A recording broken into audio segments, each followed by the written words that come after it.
So we're hitting the home stretch. And last time, we started talking about pricing policies, the way pricing should take place, and the way it actually does take place in too many cases. We said optimal markup pricing. So we said the markup, of course, is the percentage above your marginal cost. So your optimal markup should be a combination of making sure you cover your marginal cost, right, plus the added based on the elasticity of the product that you're selling. Right? If your product is greater, the more elastic your product is, the smaller should your markup be, because the more sensitive customers are, the more responsive they're going to be to change in price. Your markup should be based on your marginal cost, so you make sure you cover your marginal cost, plus an amount based on the elasticity of your product. That's what should happen in the optimal case. Unfortunately, in practice, that doesn't always work that way. And there's a markup rule for us being able to calculate what the markup should be. But too often, in a lot of cases, we see firms employing what is called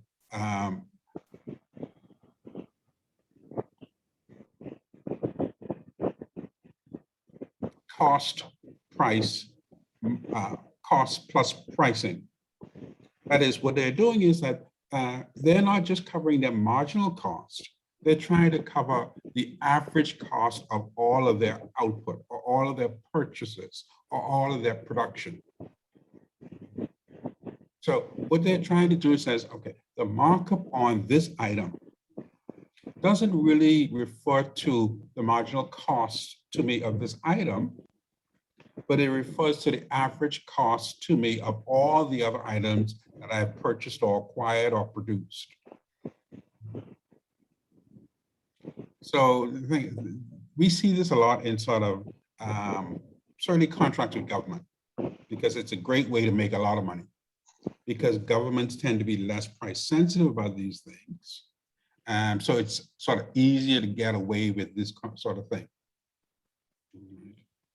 But it's wrong because, not just because the unethical nature of it, but it's wrong because what you should be trying to do is cover your marginal cost as opposed to your average cost. Yeah. Then we said, okay, fine, we understand that, but there are some cases and some industries and some businesses that are in a unique, advantageous position to go much further than this. And here we're talking about monopoly firms and their ability to price discriminate. So they can practically ignore all of the whole optimal pricing, marginal cost, average cost discussion altogether. Monopolies just simply said, okay, since I am the only firm in the market, and I have a product that there's not a lot of close substitutes for this product, I have absolute control over the price. My demand curve is the market's demand curve. Right? So I am in a unique position to practice what is called price discrimination. Price discrimination occurs when a firm can sell the same good or service to different buyers at different prices. Right? So I can charge a higher price to people I think can afford it, and a lower price to persons who may have difficulty paying my high prices. And the idea is that even though I'm charging a lower price for persons who cannot afford the high price, I'm still milking these persons for as much as I can get out of them. So I'm maximizing my total revenue by charging the most I could charge for people who can pay the most, but still charging the most I can charge to people who can't pay as much. Now, this is codified in various ways. Wholesale versus retail is a good example. You know, wholesale prices tend to be much lower than retail prices. Airline prices, we said, airline seats, the prices can vary tremendously. You often hear companies introducing sort of introductory offers So they catch you in, they drag you in with this fantastic offer, this low price as a great deal, but then, over time, the price goes up, goes up, goes up. And then, of course, on the other side of it is that more often than not, for sort of good corporate PR, you offer discounts to old people and little children, seniors and students. Yeah. But the idea behind this is that, okay, on the one hand, I can offer discounts to seniors and students, but this allows me to charge a premium price for adults without necessarily getting into the bad PR. So for price discrimination, you have to be able, as a firm, to create different market segments: students, adults, old people, 3 different market segments, and you have to be able to price your products accordingly. Right.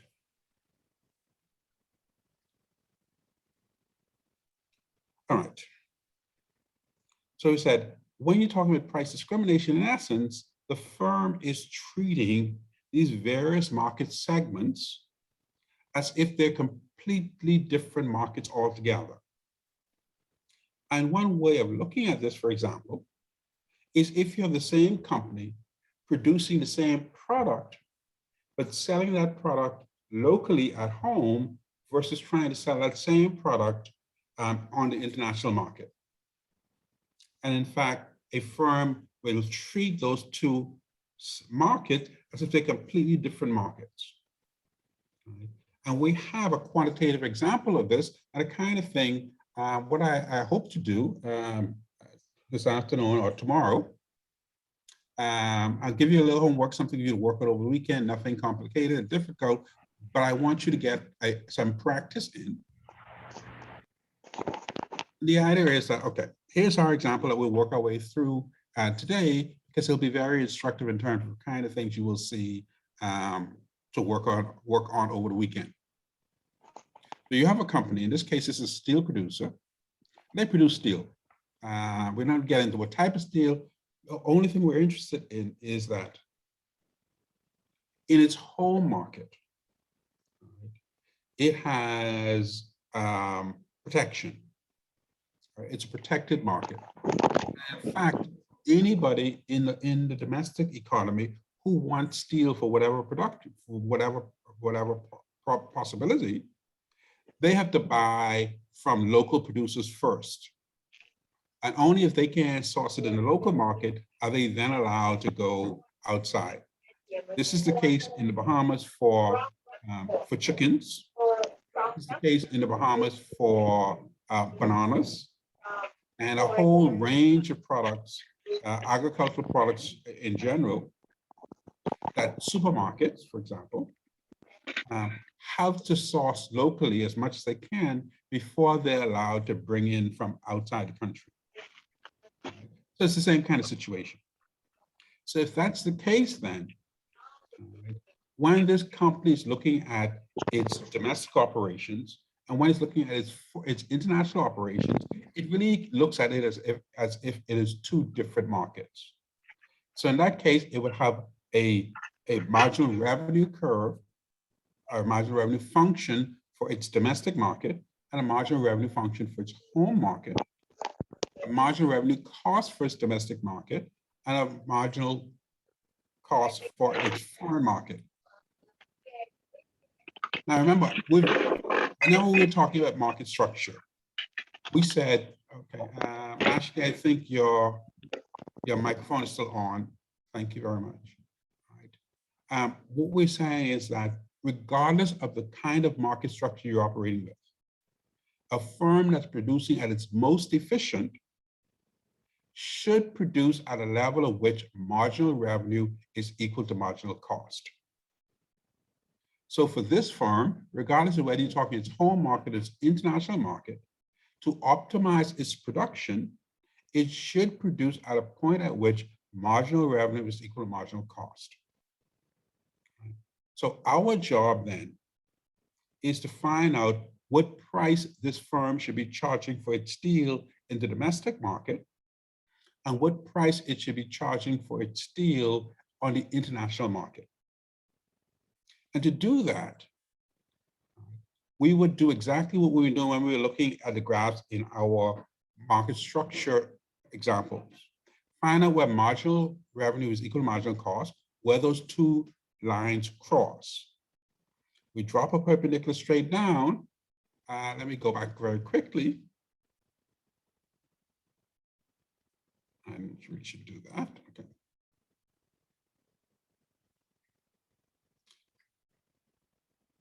We look and find where marginal revenue is equal to marginal cost. And we drop a perpendicular straight down, and that's going to tell us the level of output at which the firm is optimizing its production, its Q star. And then we go left to find out what the revenue and the cost are. When we look at these curves, each of these curves comes from a function. There's a function behind each one of these curves. So when we're trying to find a point where the two curves cross, in essence, we're trying to find a point where the two functions that represent these curves are equal to each other. That's what we're trying to do. So if we go back to our example then,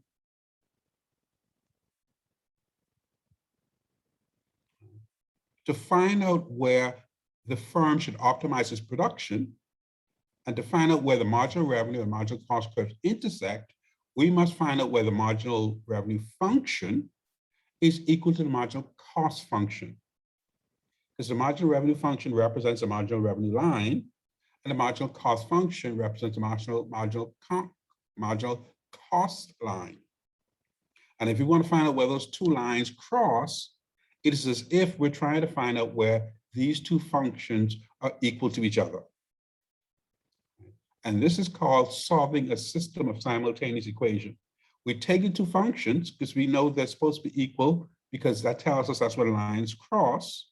We set those functions equal to each other, and when we solve those, we will find our Q star. We'll find the level of production at which the firm is at its most efficient, level of output that is optimized. So if you go to the chart that we have here, the table, let's look at the whole market first. We said we want to be producing where marginal revenue is equal to marginal cost. So we look at marginal revenue in the home market, and marginal revenue function in the home market is 4,000 minus 10Q. The H denotes that it's home, and the F foreign for international. So marginal revenue at home is 4,000 minus 10Q. Marginal cost at home is 1,000. So we set them equal to each other, and we end up with 4,000 minus 10Q equals 1,000. We set our marginal revenue function equal to marginal cost function. In essence, we found out where the two curves cross. Solve this. Since generally speaking, we can't produce a negative output, so a negative Q, so we would want to take that negative 10Q, move it to the other side of the equation, which makes it positive. Take the 1,000 that's on the right-hand side and move it to the other side so that you have all the numbers together. But if we move that 1,000 over, it becomes minus 1,000 now. And then we end up at 4,000 minus 1,000 equals 10Q. Right? 3,000 equals 10Q, therefore Q equals 3,000 divided by 10. So our output at home is 300 units. So all this is saying, we will be producing at our most efficient if we're producing 300 units for the home market. And we do the same thing for the international market. We take the marginal revenue for foreign equals the marginal cost for foreign. I wonder if I could do something about that. It's going to mess up my thingy.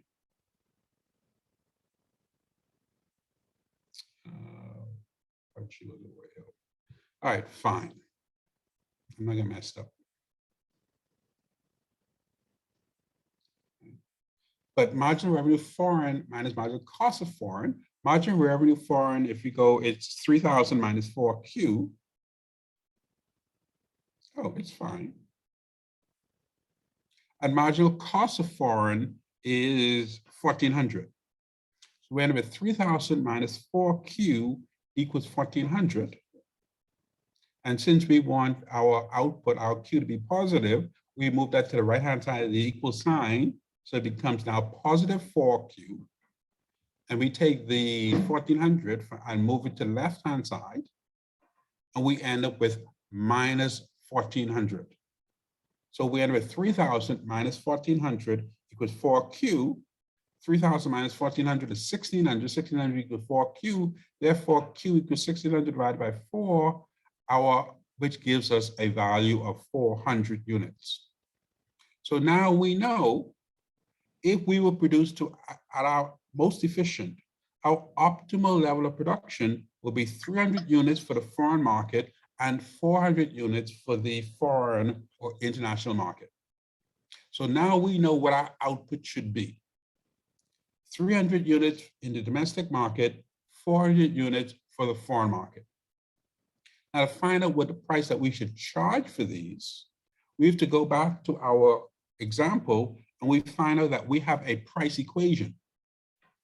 Our price equation for the home market, the price we should charge is equal to 4,000 minus 5Q. And not any old 5Q. Now it's the Q that is our optimal level of production. So we take that, we found out that our optimal level of production for the home market was 300 units. That's our Q star for the home market.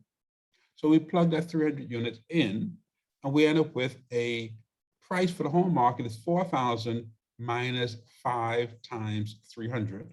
5 3s are 15. So 4,000 minus 15. So we should be charging $2,500 per ton for our steel in the domestic market. On the other hand, in the foreign market, so the foreign price equation is 3,000 minus 2Q. Fine. So we plug in our optimal level of production for the foreign market, which was 400 units. We plug that into our equation, our price equation. We find out that our price equation for the foreign market is equal to 3,000 minus 2 times 400. 2 4s are 8. 3,000 minus 8. The price you should charge in the foreign market is 2,200 per ton. And this makes sense because in the domestic market, it's a protected market, so we don't have as much competition, and our customers don't have very many options, so we can afford to charge a higher price. Whereas in the international market, we're competing with global firms, so therefore our price has to be more competitive.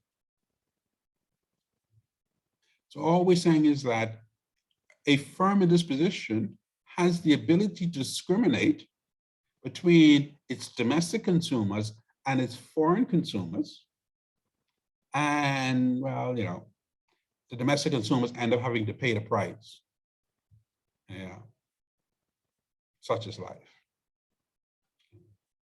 But what you will certainly be getting today, a couple examples of this, where a firm is faced with price discrimination, only three questions in total. So it's not, you know, a terribly long stretch of it all weekend kind of thing. All right. So I'm saying, okay, if I'm given marginal revenue and marginal costs for different markets, and I'm giving a price equation for these markets, can I determine the price that should be charged and the optimal level of production that I should aim for each of these different markets? All right. If I recall correctly, I think out of the 3 questions, 2 have 2 markets and 1 has 3 markets, but the same rationale applies. Okay. Our last bit of pricing discussion has, our last bit of price discrimination discussion has to do with various degree of pricing discrimination, and just sort of we understand how deep this thing actually can get. Price discrimination, demand-based price discrimination come in 3 different flavors, depending on how good the firm is in breaking up its market segments. So for example, a firm practicing third-degree price discrimination, sort of like third-degree burns, third-degree price discrimination saying that they're able to charge different prices to different market segments, even though the costs are identical. Right? Airlines are a good example of this. Movie tickets where you have general seating and you have balcony, sports stadiums where you have maybe 4 or 5 different types of seating. So, but everybody in the individual sections all pay the same price. Right? So everybody who's sitting in balcony pay the same price. Or if you're going to a concert, all VIPs pay the same price. General admission, all of you all pay the same price. There may be different prices across the different market segments, but within the segment itself, everybody pays the same price. This is called third-degree price discrimination. Second-degree price discrimination says, I want to extend this concept a little bit further, a little bit deeper. A firm will offer different price schedules, so quantity discounts. All right. This is your price clubs. All right. So a firm will charge a low price per unit so that you buy a larger quantity. Also, you see this in terms of what is called 2-part pricing. So I charge you amount just for access, and then how much you pay depends on how much you use.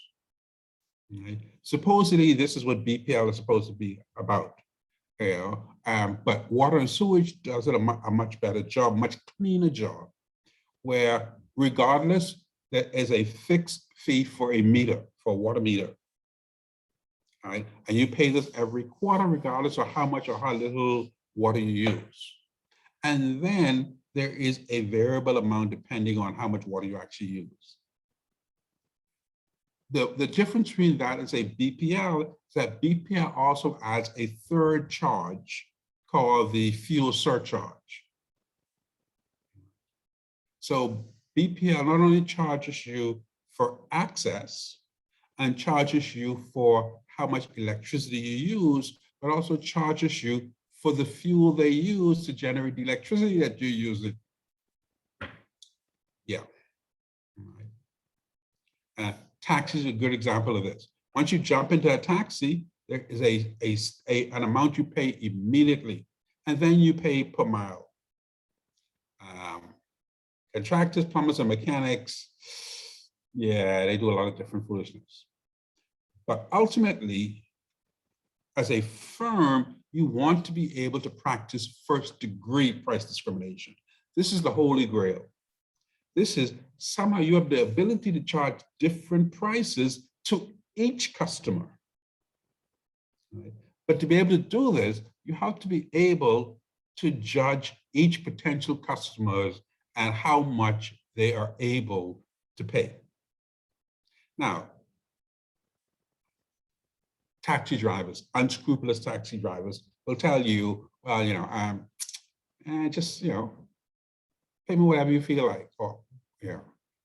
And what they're hoping for is that every individual customer would have a different tolerance level, a different conscience level. And ideally, each of your customers will pay you a different amount above what the fee actually ought to be. And the result is, you have people who, because they look good and feel good, they end up spending a lot more than they ought to. And even the people who are struggling end up paying more than the fare actually would have been if you had a meter installed in your taxi and your meter was actually working. Mechanics like to do this supposedly to women who don't know no better. Contractors do it, they quote a price and then the price keep changing somewhere in the job, et cetera, et cetera, et cetera. But you get the idea. The idea of practicing first degree price discrimination is somehow you get each individual customer to end up with a different price. So, third degree, second degree price discrimination. Okay. Now, our intent we have 2 more weeks, well, actually, we have maybe a week and a half. So because I do want to save one class for review and call it mock final, if you will.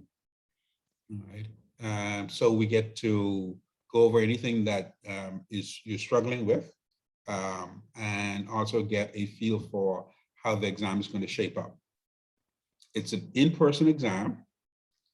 It is not open book, though there is a formula sheet.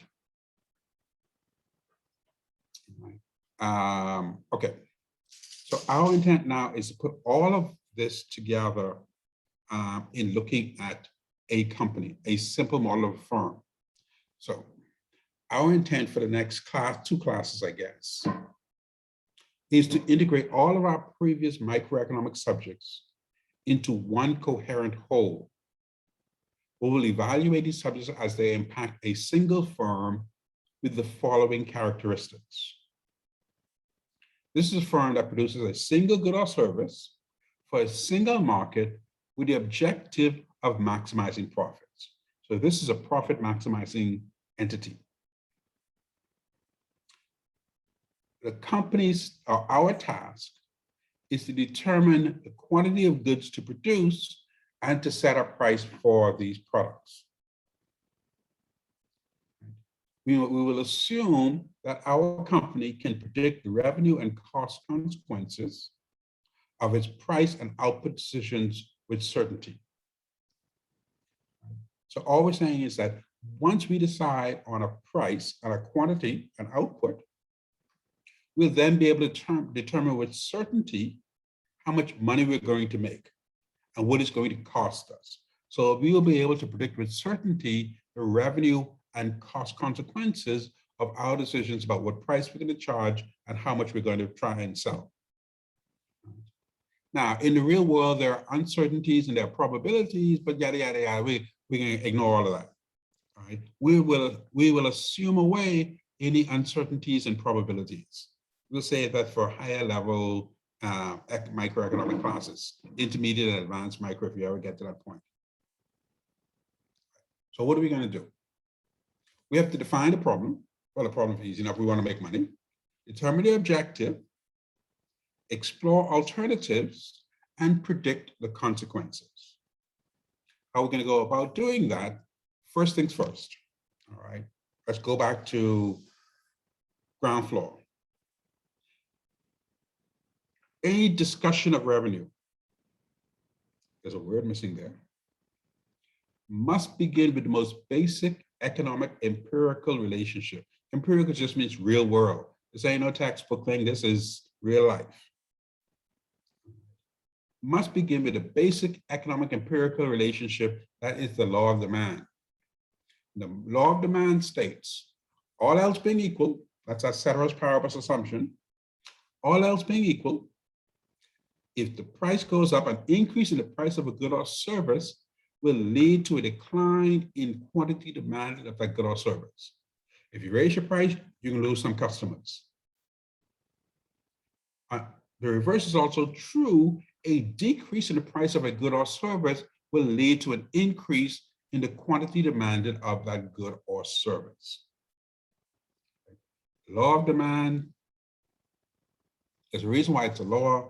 It underpins all of our discussions, especially in our particular circumstances where we're in a profit maximizing enterprise, we're looking to make money.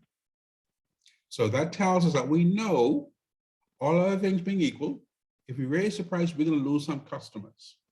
Now, elasticity will tell us how much customers and how fast, but we know we're going to lose some customers.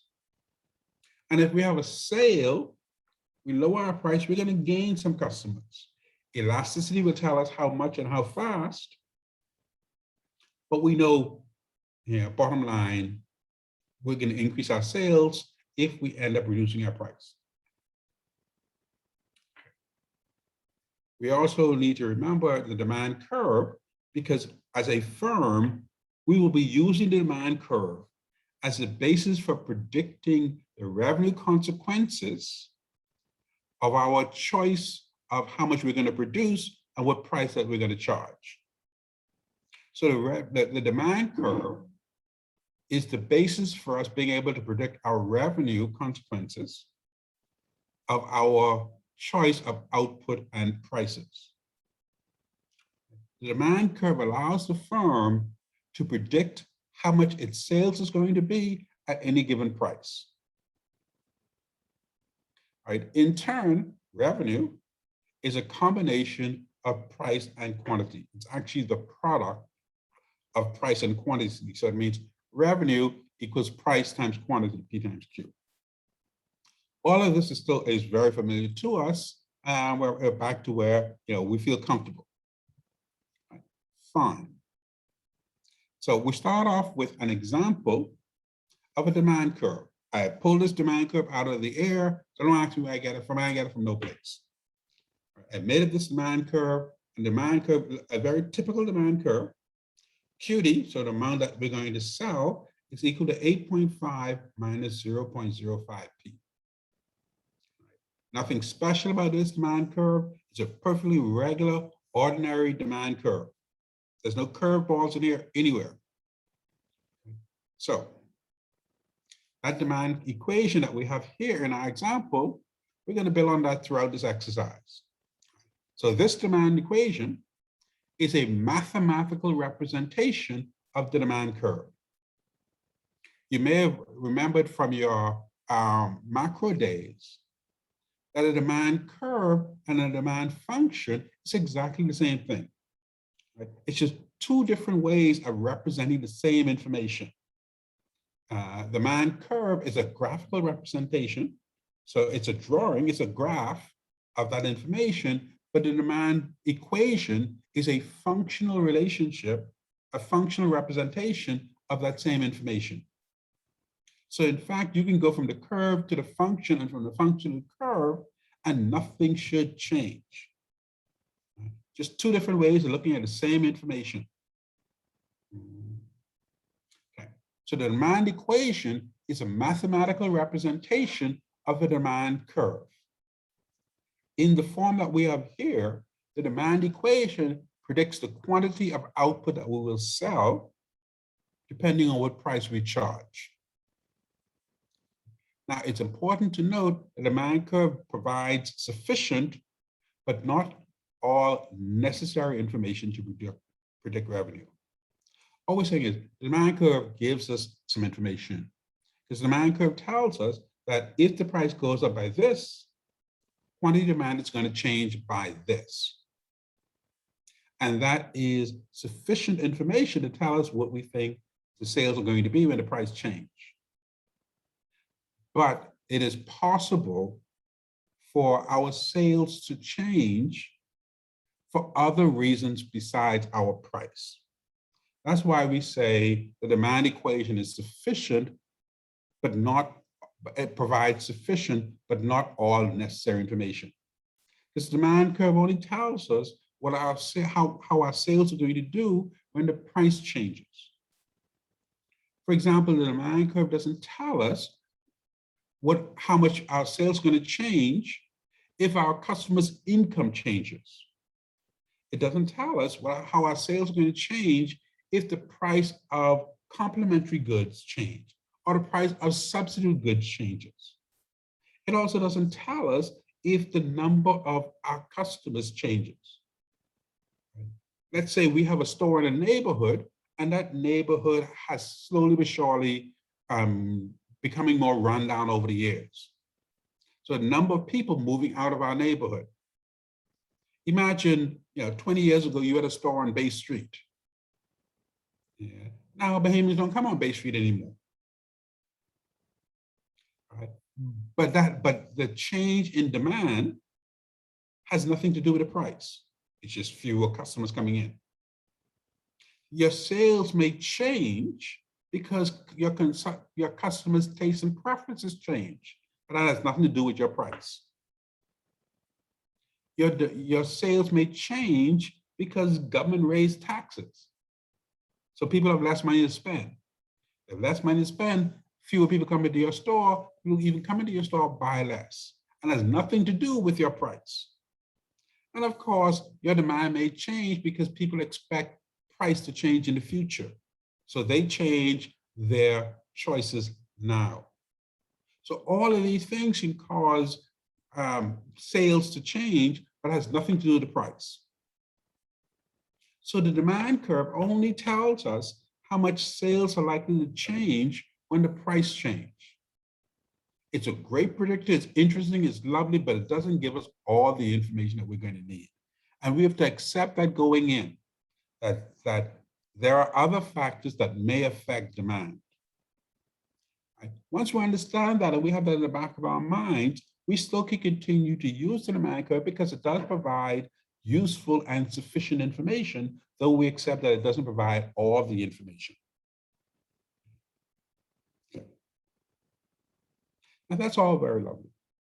Right? This says that we want to know what our sales are going to be if we change our price. The inverse demand equation, on the other hand, because you know what, sometimes as a company, I want to sell a certain quantity. I want to produce a certain amount and sell that. Right? Because that allows me to control my costs. I know, it's going to cost me $200,000 to produce X amount of items. And I don't, because that's my production budget, right? So I know I don't want to exceed that production budget. What I would like to know, if I produce 200,000 units, what price I need to charge to sell those 200,000 units. See, it's a completely different thing. On the one hand, for a demand equation, I change my price and I see how much of my items my customers want to buy. On the other hand, I determine right up front how much I want to sell. And then I have to figure out what price I need to charge to sell that amount. So the inverse demand equation, so if a firm wants to produce and sell a certain quantity of products, the inverse demand equation will predict the price that the firm must charge in order to sell exactly this amount. So a regular demand equation predicts how much customers will want to buy at various prices. The inverse demand equation says what price I need to charge if I'm going to sell a specific amount. So I've determined ahead of time how much I want to sell, because maybe I have some cost constraint, whatever it is. Right? So I would like to know what price I'm going to charge. I need to charge when I sell this amount. And the inverse demand equation does that. So to obtain the inverse demand equation, we take our regular demand equation and invert it, meaning we switch the P's and the Q's. Now, it's not as simple as just taking the P and put it on the other side of the equation, taking the Q and put it on the other side. In essence, we would have to take the whole minus 0.05 Q and put it on the other side. Okay, so here it is. So our regular demand equation is Q equals 8.5 minus 0.05 P.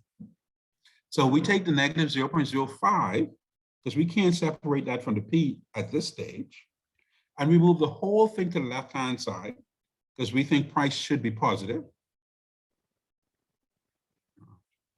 And if that's the case, we take the QD and put it on the other side.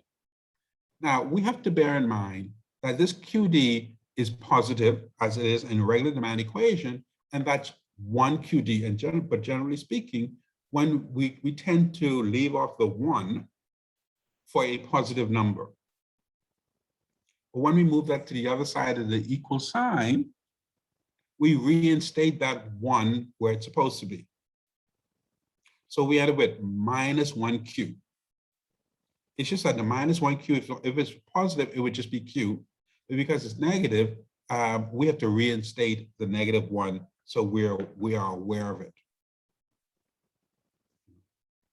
Fine.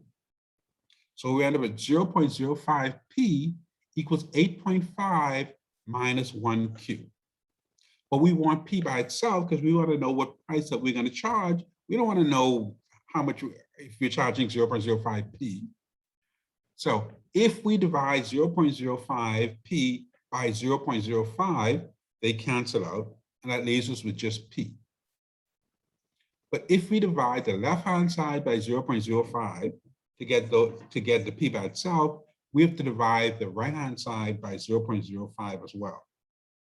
So we end with P equal 8.5, we divide that by 0.05, and the -1, we also divide by 0.05. So we end up with 8.5 divided by 0.05 is 170. You can check my math. And 1 divided by 0.05 is 20. When you're doing this, ladies, gentlemen, well, I have no gentlemen in the class at this time, please do me a favor. Use your calculator. Right? Yield not onto your own understanding. All right? Use your calculator. Because some of these numbers come out very different from what they look like they should be. Because one would think 1 divided by 0.05 should be a small number, and it is not. So if we've done our calculations right, we end up with an inverse demand equation that looks like P equals 170 minus 20Q. So now we know that's the price we have to charge depending on what Q is.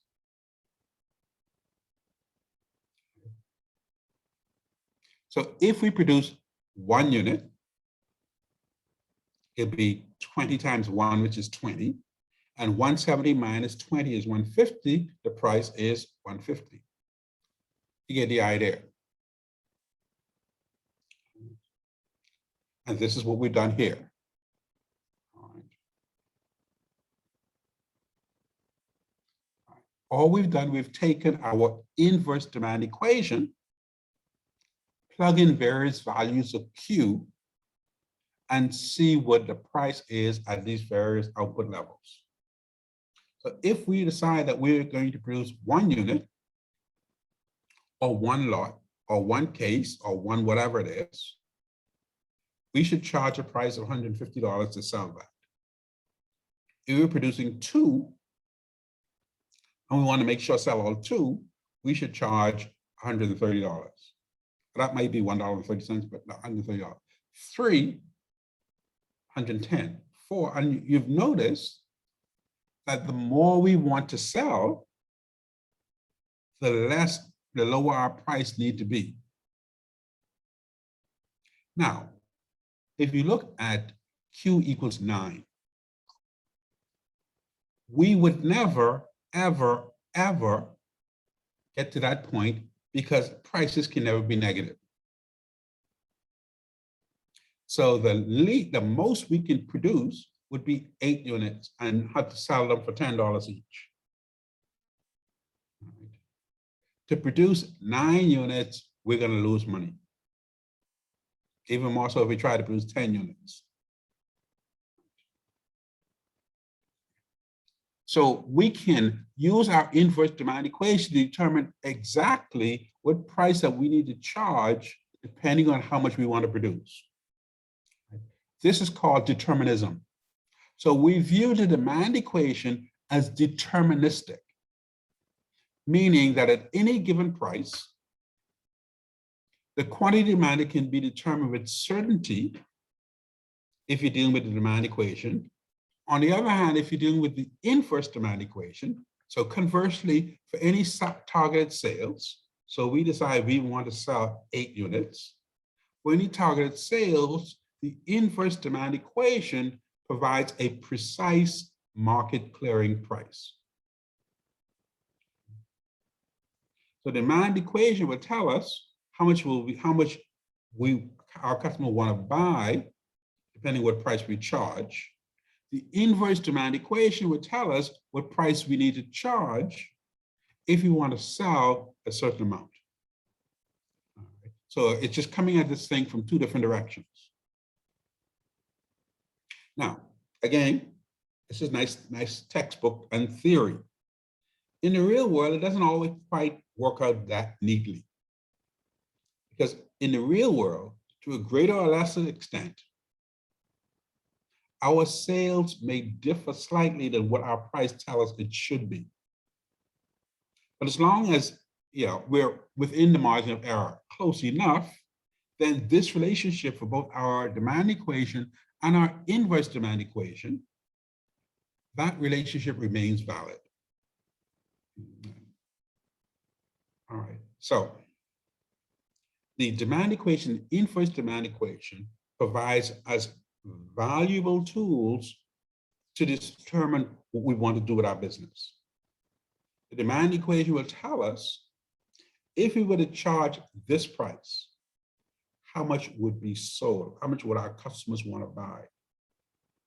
The inverse demand equation says if we wanted to sell this amount, what price do we need to charge?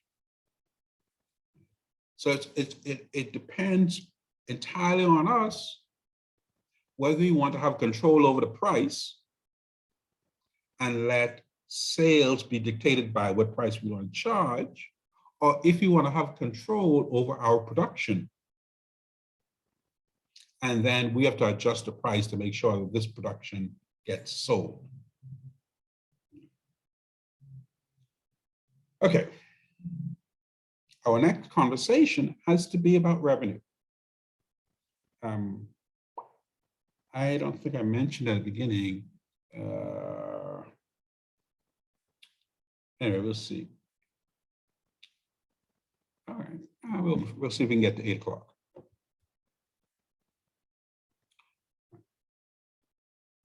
The revenue equation is a mathematical representation of the revenue curve.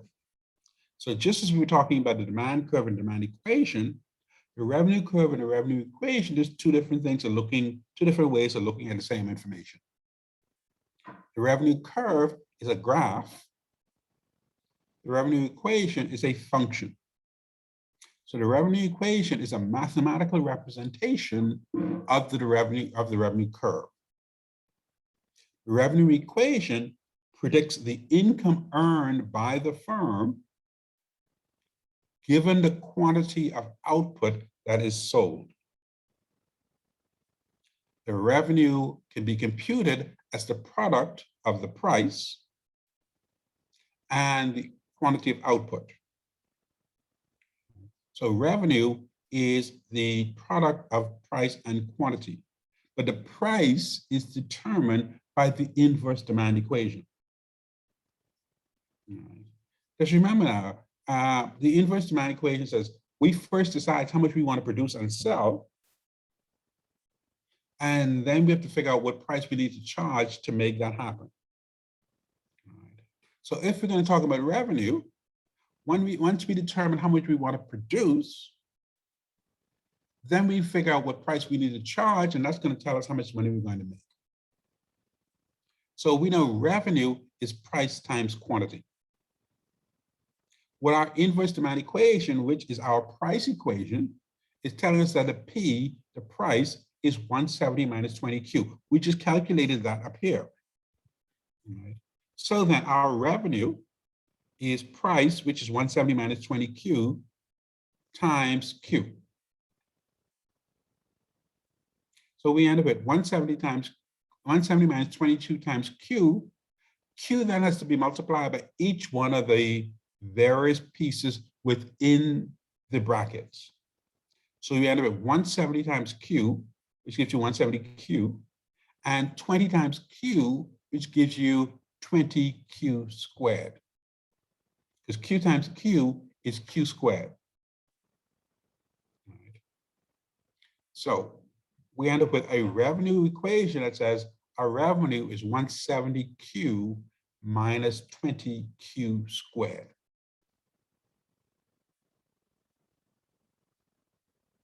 I'm going to add a couple of questions. Okay, we'll see. All right. So if you notice now, if we plug in our various values of production, we can see what our revenue would be. I don't have a blackboard, even a whiteboard in front of me. Yes, I could do that. No, I don't want to do that. What will be our revenue if we're producing zero? Well, if we're producing and selling zero, obviously our revenue is going to be zero. That's obvious. What if we're producing 1 unit? If you're producing 1 unit, that means Q is 1. 170 times 1 is 170. If Q is 1, 1 squared is 1 times 1. 1 times 1 is 1, and 20 times 1 is 20. So 170 minus 20 gives you 150. On the other hand, if we're producing 2 units, you know what? Okay. I'll do a couple because it doesn't make sense trying to do it like this. It's not fair to you guys, and I would prefer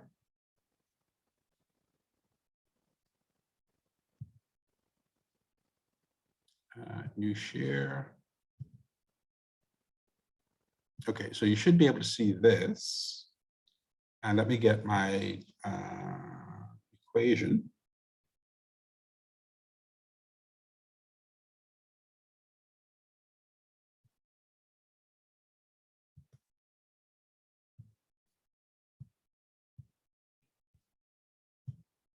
So here's my revenue equation. And let me, no, I don't want those. And I'm hoping you guys can see this clearly. I'll make it bigger. All right. And we said when Q, we're looking for Q is equal to, for example, let's say Q is equal to 2. Let's also do Q is equal to 5. And let's do Q is equal to 9 and see what happens. All right. So for the first one, Q is equal to 2. Our revenue equation, revenue is equal to, oh, this thing here.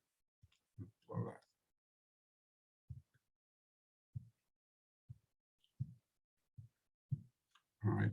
So our revenue, when we're producing 2 units, that's the way you'd write. So revenue is 2, says that we are evaluating our production when we're producing 2 units.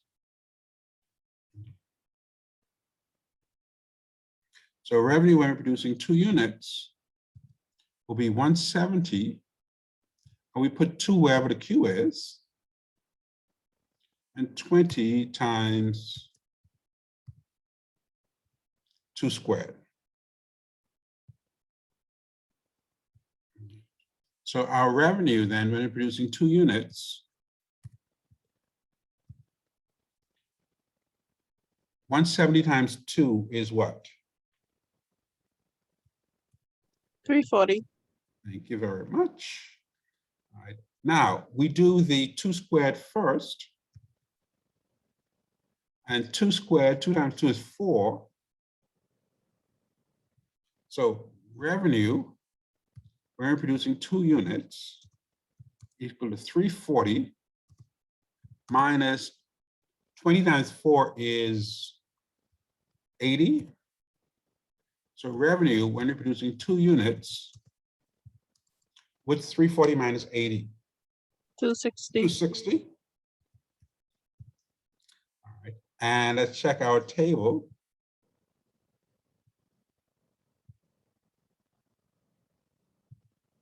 We end up with 260. Okay. All right. Let's work on our math a little skills a little bit more. All right. So now, what's our revenue when we're producing 5 units? So we're producing 5 units. So our revenue when producing 5 units is 170 times 5 minus 20 times 5 squared.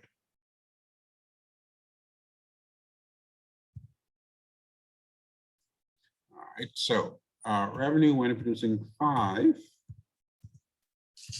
which 170 times 5? 5 zeros are 5, 5 7 is 35, but 5 carry 3, 5 1s are 5, and 3 is 8. So 830. Somebody. 850. Ah, see.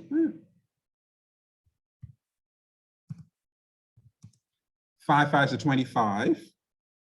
And what's 20 times 25? 5,000. 500. 500. So where did I get 5,000 from? I'm off by. Okay, all right. So revenue when producing 5 units, therefore, would be equal to 350. Shall we check?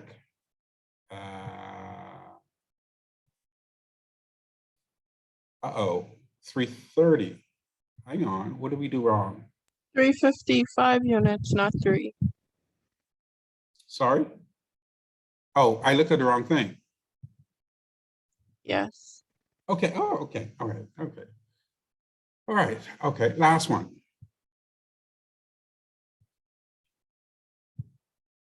So now we're producing, what did we say, 7 units? 9 units. All right, so revenue when we're producing 9 units would be 170 times 9 minus, let me copy this.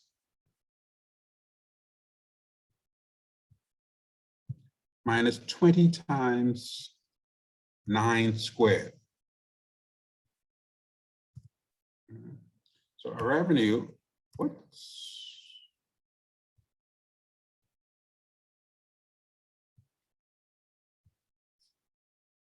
our revenue when we're producing 9 units, what's 170 times 9? I can't do that out of my head, sorry. 1,530. 1,530. 1530, actually I could do that in my head, now that I think about it. Okay, 9 9s are 81. 20 times 81 is 810. 1620. 1620? Ah, 1620. Oh, but we said already, didn't we? That we would never produce at that level. Why do we want, why? Because we end up with a negative price. And this, in this case, we would lose money. We end up with a negative 90. 90. Negative 90. And what do our, ha, see, there it is, negative 90. Okay. So it's clear then that we can use our revenue equation to find out what our revenue would be at various output levels. If we would try and graph that revenue function, you would know that your revenue function has a q squared in it. It's 170q minus 20q squared. And if you were to try and graph that, it graphs is what's called a parabola. It's a curve, in this case, a right side up curve. It should be known that because the revenue function is a q star, it graphs as a quadratic function, a parabola, with a peak at the highest level of output that maximizes revenue. This is important for us, and it's going to be more important as we go forward. We said, okay, when we graph this, if we find out at the very top of the curve, if we draw a line from the highest point of the curve straight down to our horizontal axis, we find the optimal level of production at which our revenues will be at its highest. There's no other point on that curve that will give us that level of revenue. And if we go to our table, we find that revenue, the most revenue is 360, and that occurs when our output is 4 units or 4 runs or 4 cases or 4 whatever it is. It's 4. Right? When we're producing 4, our revenue is at its maximum. If we produce less than 4, we find out that we still have a possibility of making more money. If we produce more than 4, we find that our revenue falls slightly. Right? It's only when we're producing 4 that our revenue is maximized. And that is the case at the very highest point on our revenue curve. Okay. Question is, how do we go about finding what that output level actually is? Of course, you can use a table and you can run all the numbers in the table and find out which one yields the highest revenue. So one approach is to use the revenue equation and solve the equation by calculating the revenue associated with a range of outputs and identify the one with the highest revenue, which is what we did in our table. This is called enumeration. That's the technical term for it, the mathematical term, sorry. And yeah, you can certainly do that. It is a completely viable approach if you only have a few output levels to test. In this case, we only have 10. Or if our production is in whole batches or whole lots or whole runs. All right. And in our case, that's what we have here. In our current example, the most revenue can be generated if we produce 4.0 lots. It's not even a 0.0 because there's no intermediate steps in between. There's no 3 point anything, there's no 4 point anything. These are all whole lots. So you can use this technique. You can plug everything into your Excel spreadsheet and it works fine if you only have a couple of numbers to play with and you don't have a lot of in-between pieces. A second approach that is necessary when the number of options is large and the number of calculations required is not practical, and assuming you don't have a computer, is to use the method of marginal analysis to find the optimal output level. This is going to be most important for you in your exam because you won't have access to your Excel spreadsheets in your exam. Maximum revenue, if you look at that graph, is attained at precisely the level, the top of that curve. But also when our marginal revenue is equal to 0. Our marginal revenue, remember, by definition, is our additional revenue when we produce and sell 1 more unit. So every time we produce and sell something and we make more money, we come out ahead. As long as our marginal revenue is positive, we should continue to produce. Or we continue to produce until we get to the point where our marginal revenue is exactly equal to 0, and that's where we stop. Because that is the point where we've gotten every bit of revenue out of this process. Right? From our diagram, that's the point where we're at the highest point on this curve. Maximum revenue is attained at precisely the level at which the tangent slope is horizontal and marginal revenue is equal to 0. Did I do it? No. What that means is when we said the tangent slope is horizontal, it means that if you were to draw a line that just barely touches the top of that curve, that line would be perfectly flat. It'll be perfectly horizontal. A tangent is a line that just touches a curve at one unique point. A tangent is a line that touches a curve at just one unique point. And there's only one line that touches this curve at its highest point. And that line is flat and horizontal. So when we said maximum revenue is attained at precisely the level at which the tangent slope, that is the line that's drawn just touching this curve, at its highest point, that line, it has to be flat and horizontal. So we say this corresponds to the peak of the revenue curve. At this point, whatever this Q star is, peak of our revenue curve, any increase or reduction in production is going to lower revenues. Therefore, maximum revenue is attained at the output level.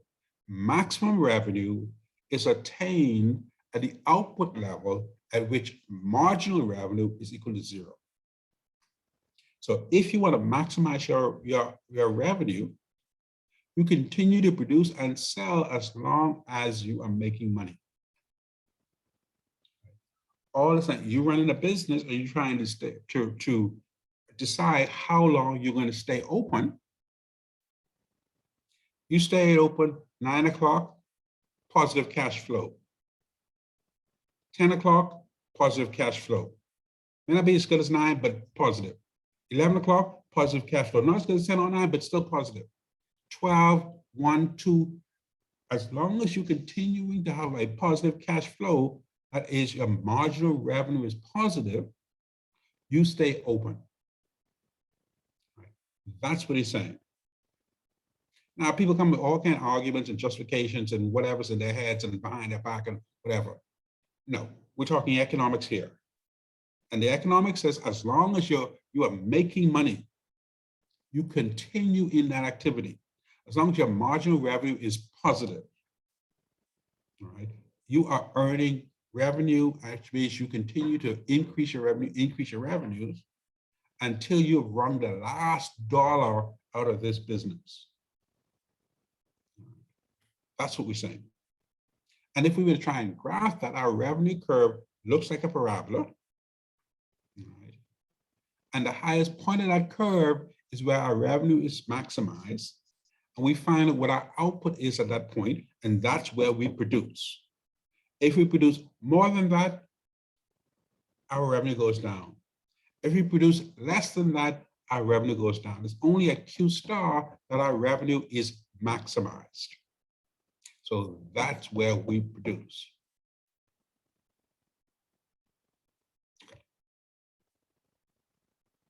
So if we go to our table, we see that we produce at 4 lots. That's where our revenue is maximized. At 4 lots, we see our revenue is 360. 360,000, it could be 360 million, whatever it is, 360. And at 360, look at our marginal revenue. Our marginal revenue is still positive. So clearly, producing at 4 is a good place to produce. If we produce at 5, we find our marginal revenue becomes negative.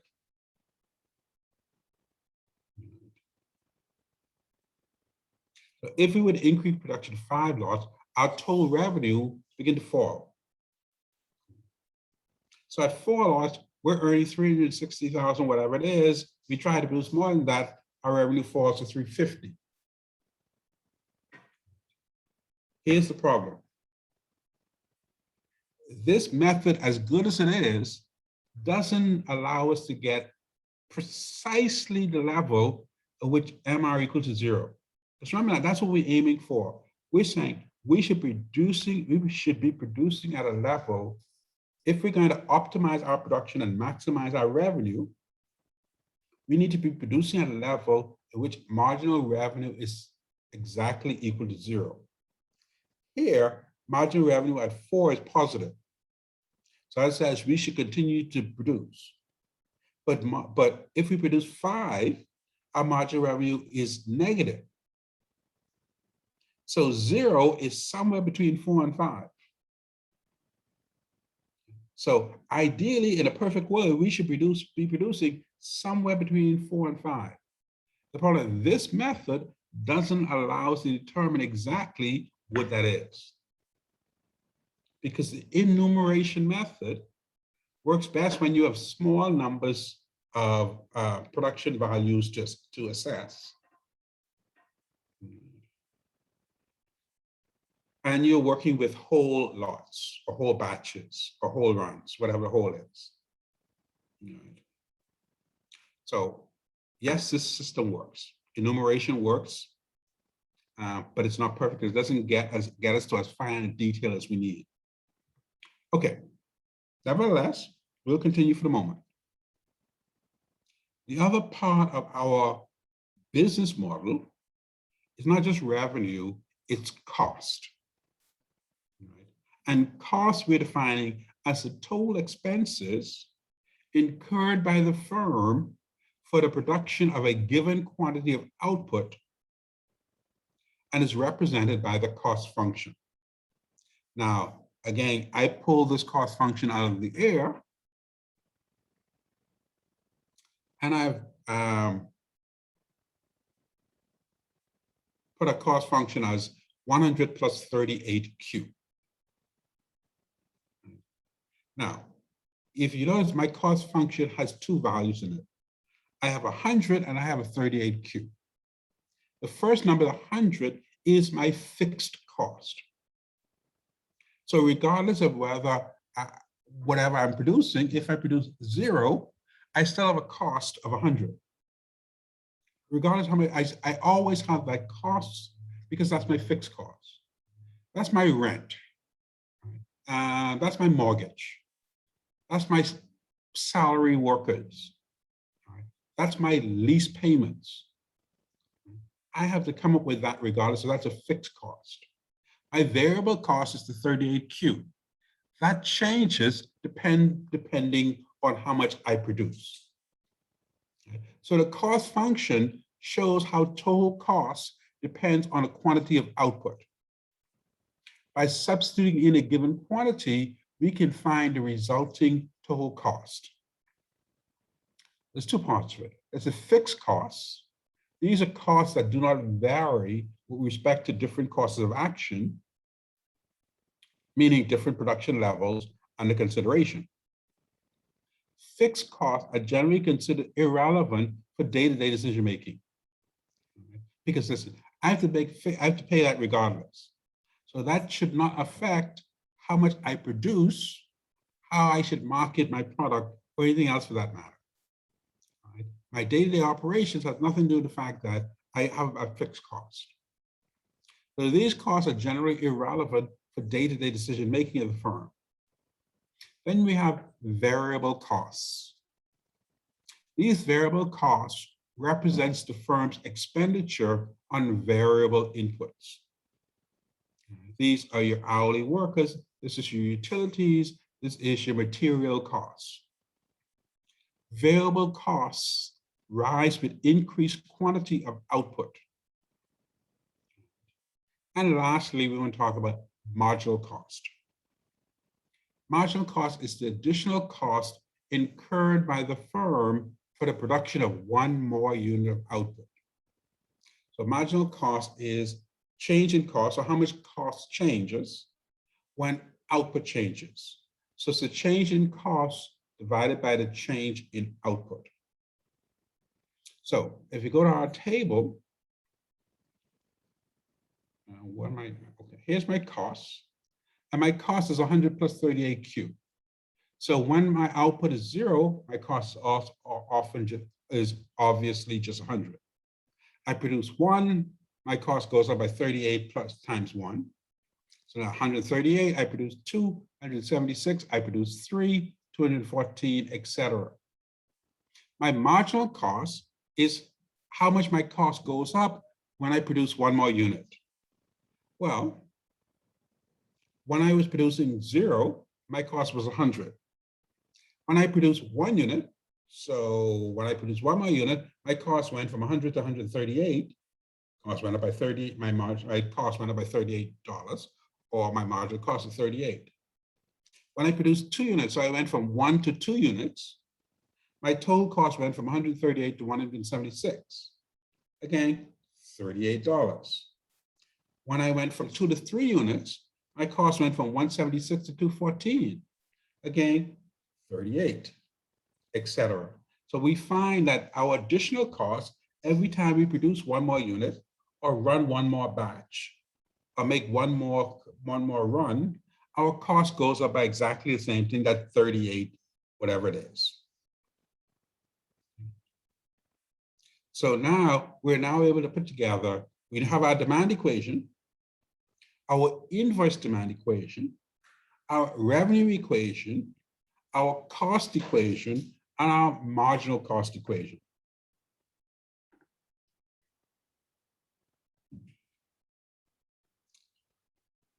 So if that's the case, we can start making some sense of this whole situation. So by using our previous analysis of revenue and costs, we think we have enough information to compute profits for this firm, depending on how much unit it wishes to produce and sell. We know profit is how much money we make minus what it costs us to produce and sell this. So profit, which is written as the Greek letter pi, that's what that looks like. That is the Greek letter pi, pi. Profit is equal to revenue minus cost. We don't use P for profit because we use P for price. That's why we had to come up with something else. So profit is revenue minus cost. Well, the revenue, we have the revenue equation already up there. The revenue equation is 170Q minus 20Q squared. That tells us what our revenue is depending on how much we're going to produce. And our cost equation is also up there. Our cost is 100 minus 38Q. So our cost equation tells us what our total cost is depending on how much our output is going to be. So our profit then is revenue minus cost. So we have our revenue equation minus our cost equation. When we remove the brackets, when we get 170Q minus 20Q squared, now that negative sign between the two brackets means that everything on the right, in the right-hand brackets, ending up switching its sign when we remove the brackets. So that 100 plus 38Q becomes minus 100 minus 38Q. So we end up with our profit is 170Q minus 20Q squared minus 100 minus 38Q. Let's collect our like terms, and the only two like terms we have there is 170Q and the 38Q. We can't include the 20Q squared because that's Q squared, that's not Q by itself. And obviously the 100 is 100 by itself. So we have the positive 170Q and the minus 38Q that end up with a positive 132Q.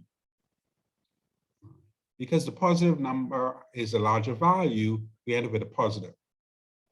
So you have 132Q minus 20Q squared minus 100. And that is our profit equation. 132Q minus 20Q squared minus 100. Now, conventional notation says that we tend to put the highest power first. So I just move things around so you end up with negative 20Q squared plus 132Q, because Q squared is the highest power, plus 132Q minus 100. But if you left it the way it was, that would be perfectly fine. There's no, that you wouldn't get any marks off for it. It's just that generally speaking, as a convention, we tend to put squares first and then go down. But it's perfectly fine the other way. It just looks awkward to me, but that's just me. Okay.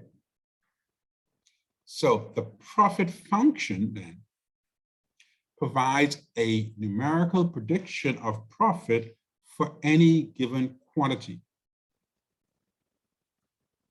Hang on. I'm going to regret this. I know I'm going to regret this, but I'm going to do it anyway.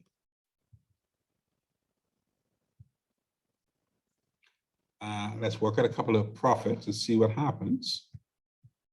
If we can do it right, because I would like you to be able to do it on your own without me.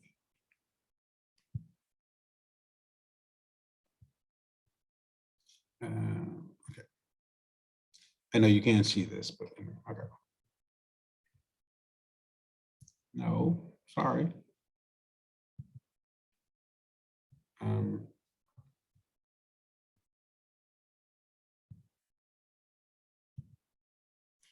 Okay, let's finish off this quick notes first before we start playing with the math.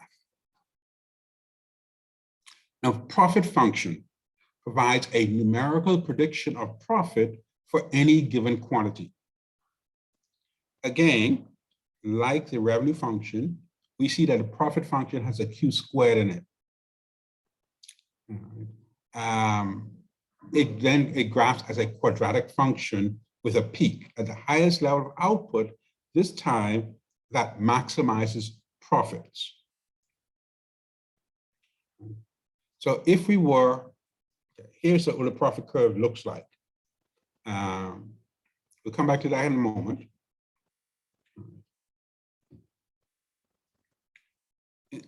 Our definition of marginal profit then is similar to our definition of marginal revenue.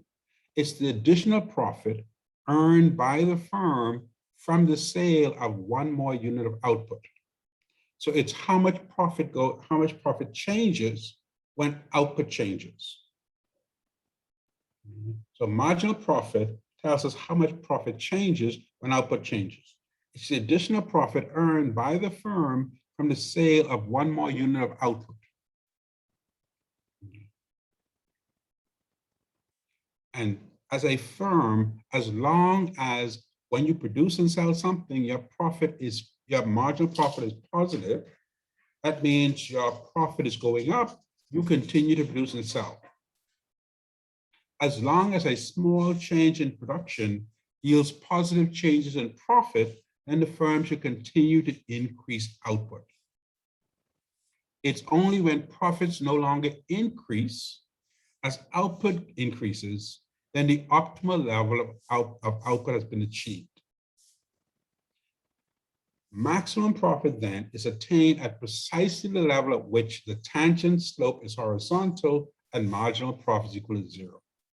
Exactly what we said before with the revenue.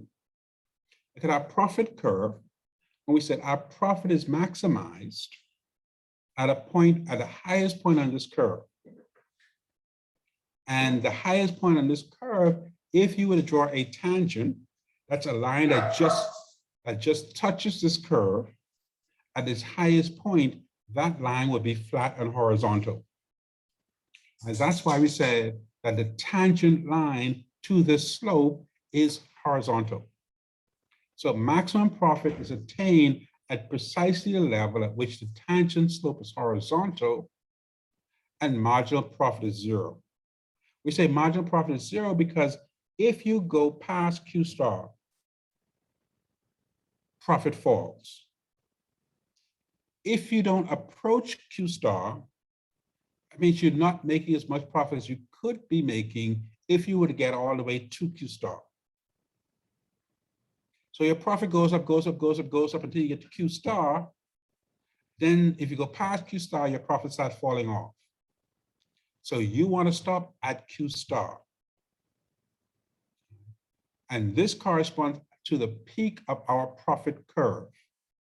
At this point, any increase or reduction in production will lead to lower profits. Therefore, maximum, actually profit, how do we get revenue in there?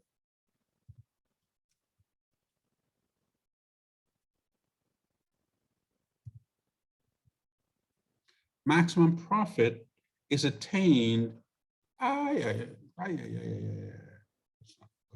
not good. Copy.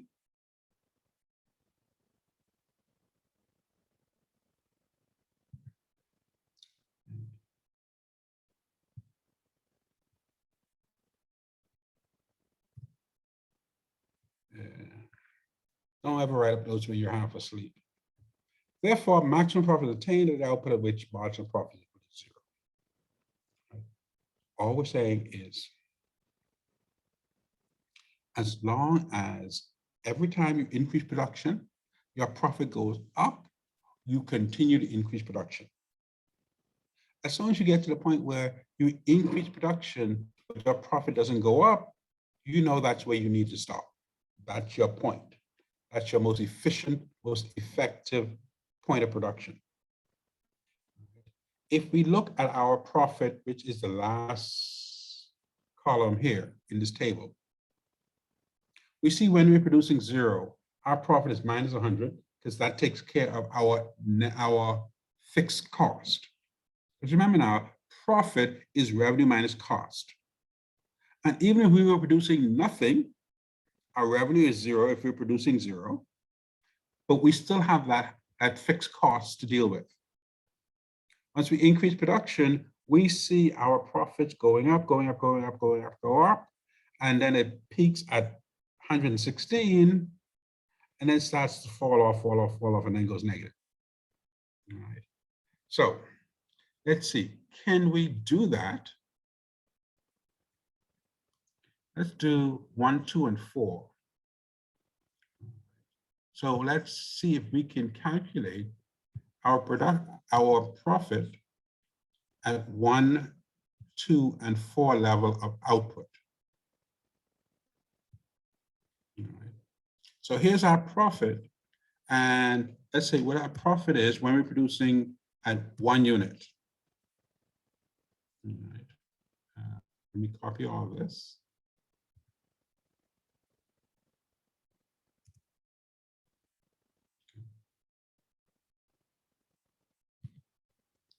When producing 1 unit, it will be 132 times 1 plus 20 times 1 squared minus 100. So 132 times 1 is 132. 1 squared, 1 times 1 is still 1. So 20 times 1 is 20.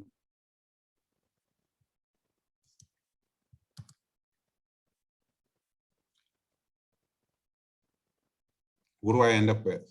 Anyone? 12. You're asking or telling me? Telling you. 132. Okay. And minus 100 and minus 20 is minus 120.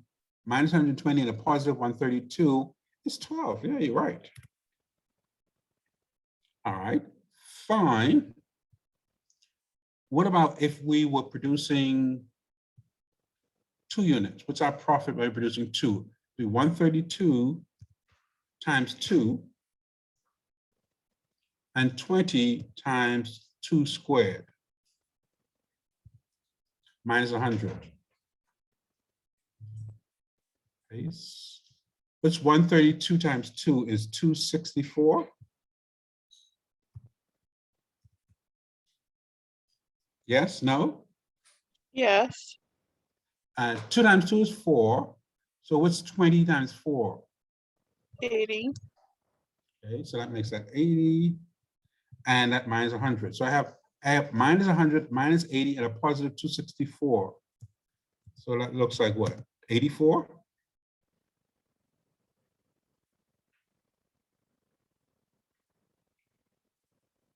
No, that's not 84. Yes, it's 84. You sure? Yes. But that's when that's when we're producing 2 units of backspace. 2 units. Okay. What about when we're producing 5 units? It'll be 132 times 5 times 20 times 5 squared.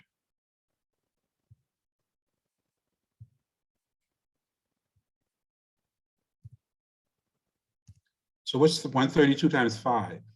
660. 660. Okay. 5 5 is 25, and 20 times 25 is 500.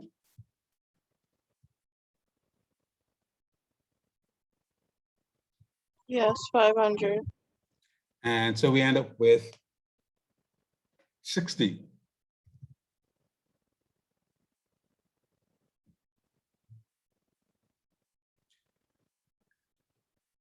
Yes, no? Yes. All right, so the question is that consistent with our table? Where's our table? Table says when producing 5, yeah, see, our profit is 60. And when producing 2, we said 84, yeah, and 1 was 12, okay.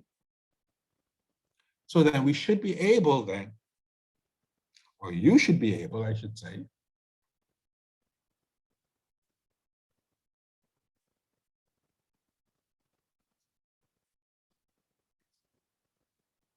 yes. I'm going to make an adjustment to your homework. Sorry. I'm going to sit down after class tonight and make a small adjustment. Okay. So when we look at the table, we see that when we produce 3 lots or batches, I'll share with you this entire presentation, so you have something to reference to. But this should be in your notes as well.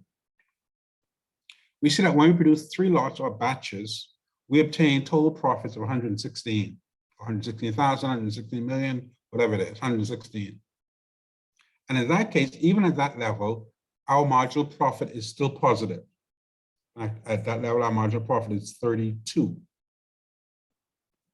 But if we were trying to increase production to 4, marginal profit becomes negative.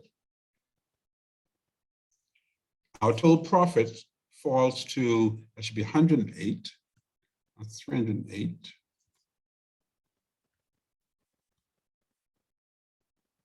I guess let me fix this while I'm here. Our total profit falls to 108 and marginal revenue is negative. But we want to be at a point, we want to be producing at a point where marginal revenue is equal to 0. And same as we're discussing with our revenue, this methodology doesn't allow us to get all the way to the nitty-gritty. Doesn't allow us to get all the way down to where marginal profit is actually equal to 0. We know then that it's somewhere between 3 and 4. At 3, marginal profit is still positive. So we should continue to be producing. But at 4, marginal profit is negative. So a marginal profit equal to 0 is somewhere between 3 and 4. It's just that this methodology doesn't allow us to get to that point. We need something a bit more precise. Okay. Let's get a little technical here. A more efficient or effective method of determining the level of output at which profit is maximized is to combine our understanding of marginal profit and the slope of the profit curve. We know by definition, marginal profit is how much profit changes when output changes. So when we increase our production, how much does our profit increase? And the slope of the profit curve tells us how much that occurs. The slope of the profit curve tells us how much profit changes when output changes. So marginal profit tells us how much profit changes when output changes. The slope of the profit curve tells us how much profit changes when output changes. Therefore, it makes sense that marginal profit is equal to the slope. Because marginal profit, by definition, is how much profit changes when output changes. And the slope of the profit curve, by definition, is how much profit changes when output changes. So if both marginal profit and the slope tells us the exact same thing, then it must mean that marginal profit is equal to the slope. Right? Marginal profit and the slope are just 2 ways of expressing the same concept. This is how we were saying the demand curve and demand function are just two ways of expressing the same concept. The marginal profit and the slope are just two ways of expressing the same concept. Now, if we look at the graph, we know that output Q star occurs at the peak of the profit curve, at the highest point on the profit curve. We know that's where Q star is. We also know that the slope of that curve at that point, the tangent line at that point, the slope is flat. If you have a flat line, the slope has to be zero because it's not sloping either way. It's flat. So at the very highest point of that curve, the peak of that curve, the slope is zero. It's perfectly flat. If it's to lean one way or the other way, the slope is either positive or negative, but right at the very peak, at that very point, the slope is zero. But we also know at that point is where our profit is at its maximum. We have gotten all the profit we could possibly get out of this production. If we increase production, our profit goes down. If we lower production, our profit goes down. It's only at that point that our profit is maximized. So any additional profit is equal to zero. We cannot get any extra profit by doing anything else beyond Q star. So two things are happening at that peak. One, our profit is maximized and our marginal profit is equal to zero. And at that point also, our slope is equal to zero. It's flat and horizontal. So we have a slope equal to zero and our marginal profit is equal to zero. What we just said previously, our marginal profit is equal to slope. There's just two ways of talking about the same thing. So again, we get to this confluence where at this peak of the curve, marginal profit is equal to zero, and our slope is equal to zero.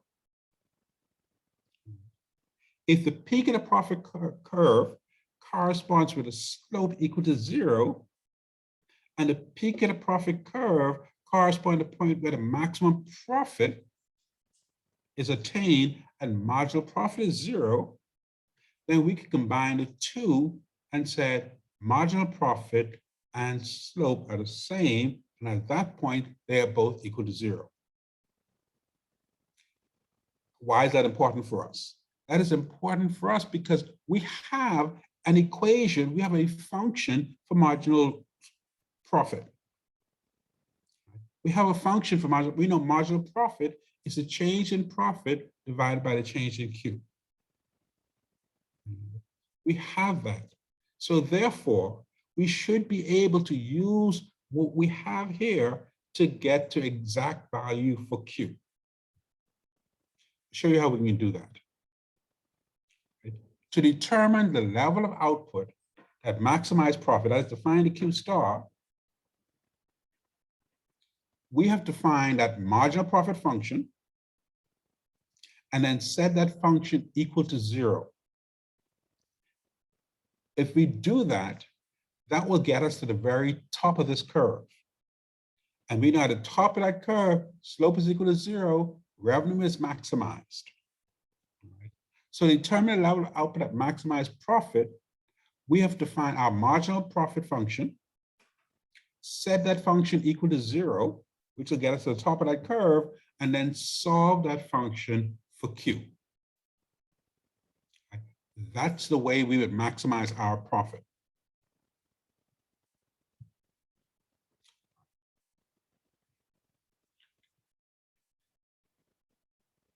We're now going to get into some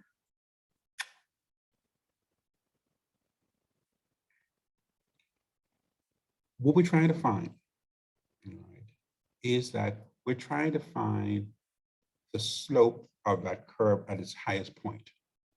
We're trying to find the peak of that curve. Right? Because that peak, if we can find it, it's associated with Q star. Now I have two diagrams here. Both are parabolas, but one is a positive, one's a negative parabola. In both cases, the peak or the low or the trough has a slope equal to 0. What we want to find out is how do we go about calculating the slope, finding the slope. The profit curve, like any curve, you would note that the slope changes all along that curve. At the very top of the curve, the slope is equal to 0. Hang on a second. Here. If you look at this profit curve, you can see I put in various lines which showing the different slopes. The red lines, you see, you have a horizontal slope and you have a positive slope on the left-hand side and a negative slope on the right-hand side. It's only at the top that you have a slope equal to 0. Right? Differentiation or derivation, if you will, is just ways of finding the slopes. So we want to find a way that we can go around this whole curve and eventually find that one slope at the very top, because that's the only one that we're interested in. Right? So the rules of differentiation or derivation is all about finding the slope of a curve, of any curve. All right. Slopes could be both positive or negative, and a flat and horizontal line has a slope equal to 0. So any function that you have, if a function has two variables, right? We know, for example, our demand equation has price and quantity, two variables. Our cost equation has cost and Q, two variables. Our revenue function has revenue and Q, two variables. Our profit function has profit and Q, two variables. Right? Any function that involves two variables, you can graph it and see what the line looks like. To find the slope of these curves at any given point, we have to use what are called rules of derivation or differentiation. These rules are our first introduction, dipping our toe in the mirror, slightest dip into calculus. Don't go crazy. All right. We're going to look at the first 4 easiest rules of calculus, because those are the only thing that we need to find slopes. Right. I assure you the rules are very straightforward, at least what we're dealing with. If we're doing high order economics or math or physics or chemistry or medicine, then again, it all can, the rules got 12, 13, 15, 20 rules. We're interested in the first 4. All right. Because all of our functions, we can find the slopes with just those 4 rules. Right. Here's the 4 rules. What we're going to do, I have 750. I don't want to do this. At least not, you guys know my feeling about doing math late in the class. I'm going to send you everything so that you can see this. And we will begin with this on Thursday. It's what, Tuesday? Today's Tuesday, Thursday, Thursday. And on Tuesday. And we will do all of Tuesday and all of Thursday classes, just working in the math to make sure we have it down pat for when we do our practice exam on the following week. All right. I just want to briefly walk you through this so you have a feel for what we're talking about. We know we have functions. So for example, here's all our functions here. All right. And you would see for each of these functions, there are 2 variables. All right. And we've shown, and we've graphed each of these functions already. So, it's possible to graph them. And they end up looking, you have a curve that looks like this, curve that looks like this, curve that looks like that. All right. And what the rules tell us is how do we find the slope of those curves? we know the functions and the curves are two ways of looking at the same information. The function and curves are two ways of looking at the same information. So then, if we're trying to find the slope of the curve, we should be able to use those functions to help us in that process. And these four rules that we're going to talk about beginning next class, they're going to tell us when you look at a function, how do you go about looking at a function and deciding what the curve is for that function, what the slope is for that function. Okay. So the first rule we're saying is, listen, let's say you have a function that just have a number in it. All right. So let's find a function here. Look at our cost function. Our cost function has a number in it sitting all by itself, the 100. All right. So you have a function, but somewhere in that function, there's a number sitting all by itself.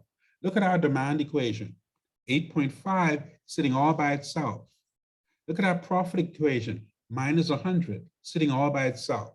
It's just a number minding its own business.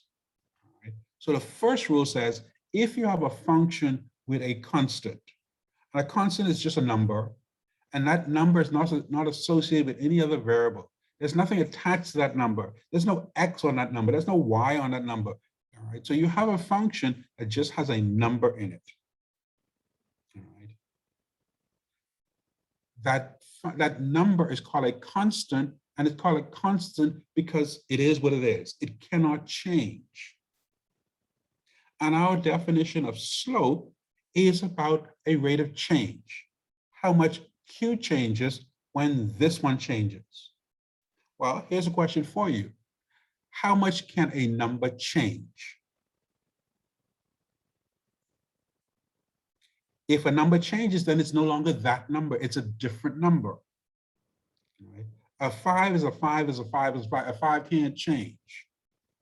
So therefore, the slope of a number all by itself is 0 because that number cannot change. It doesn't have a slope. So if you have a function with a number in it, and you know that function, you can graph that function wherever you want, the slope of that function as relates to that specific number is 0. So we can ignore that, it falls away, it has no impact on anything. So first of all, if you have a function and there's a number in it, you can begin by getting rid of that number. That's the easiest thing. So the first rule of derivation, the first rule of finding a slope is that you look at your function, and if that function has a number in it, basically you can draw a line through that number. So if you have a function with a constant, that is a number that's not associated with any variable, then the first derivative or slope of that number is 0. So we have some examples here. So here's a cost function, C of Q, and that cost function is simply 0.5. The first derivative will be called the prime. So in this case, it'll be the first derivative will be F prime or C prime. But for cost function, we don't use C prime because we're dealing pure economics and not math. That is the same as our marginal cost. So it'll be how much our cost function changes. Similarly, if you look at our revenue, if our revenue function is 20 squared, it's just a number. If you square a number, it's still just a number. There's nothing attached to it, there's no variable. Then the marginal revenue, we wouldn't use R prime, we would use marginal revenue because we're talking economics, is 0. So the first rule is if you have a function and that function just has a number in it, if you're trying to find the slope of the curve that function that's derived from that function, you can immediately eliminate that number out of your consideration. Okay.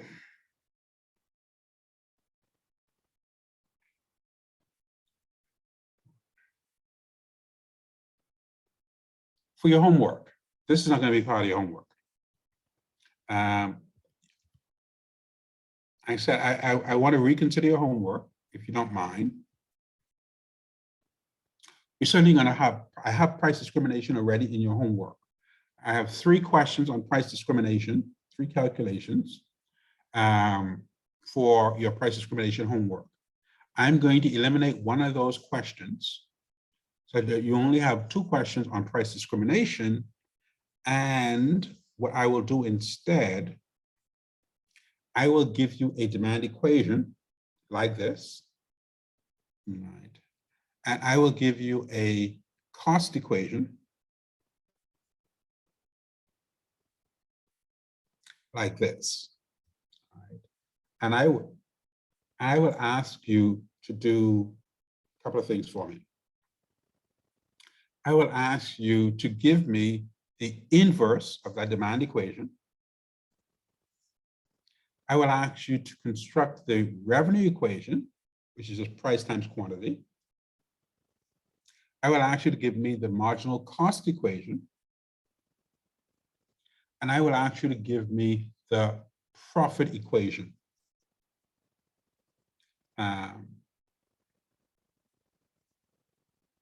And finally, I will ask you to calculate profit at a certain level of output. All right.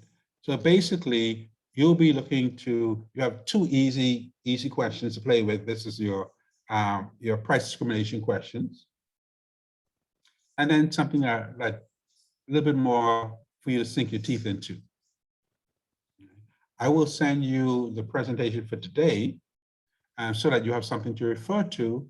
But this is all just all in your notes. I try to stay very close to your book so you can have something to refer back to. All right. I think I want to stop there, and we'll pick up on Tuesday, and we'll start from scratch on looking at rules of differentiation and how we find the slope of the curves, because that's going to be important to us, because what we're interested in. Right.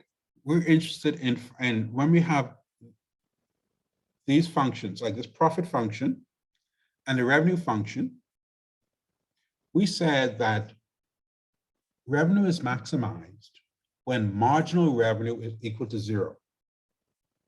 Right. So what we need a marginal revenue function. So we need to be able to take this revenue function, and from this revenue function derive or create a marginal revenue function. And then take that marginal revenue function, set it equal to 0, and that will tell us the exact precise amount of output at which our revenue will be maximized.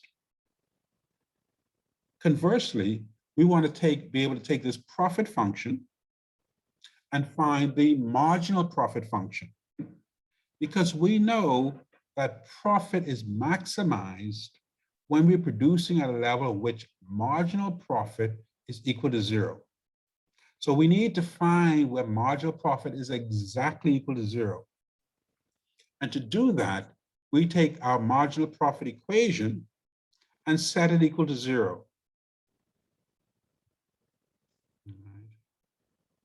So then what we need then, what the 4 rules will do for us, will guide us in terms of how we go about taking these functions that we have here and converting them to our marginal revenue function and marginal profit function, because we need those functions to find out what Q star is.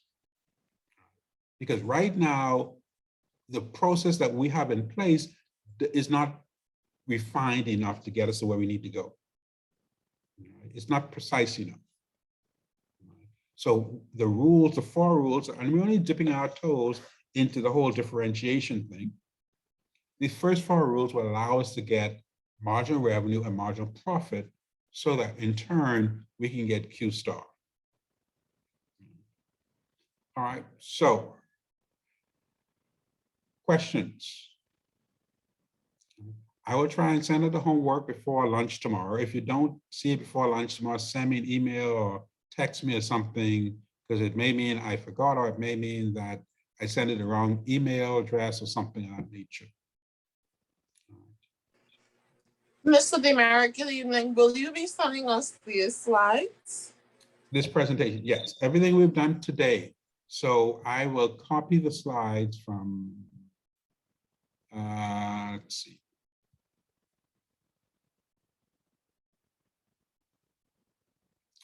from here, from price discrimination. This example all the way to, no, not there, not there, here. All right, so it's about 20 slides. I don't want to send you the whole presentation because it's like 200 slides and it's 5 gigs, and you know, your email may not, it depends. I know my email has issues, or my bank's email has issues sending files out large. But in any case, yes, I will send it to you. You know what, let me copy it and send it to everybody now. So you'll have it once class is over. All right. Any other questions? Nope. All right, folks, then thank you very much. I will try and get your homework to you in the morning, and I'll see you again on Tuesday. Have a good evening, everyone. Good night. Good night.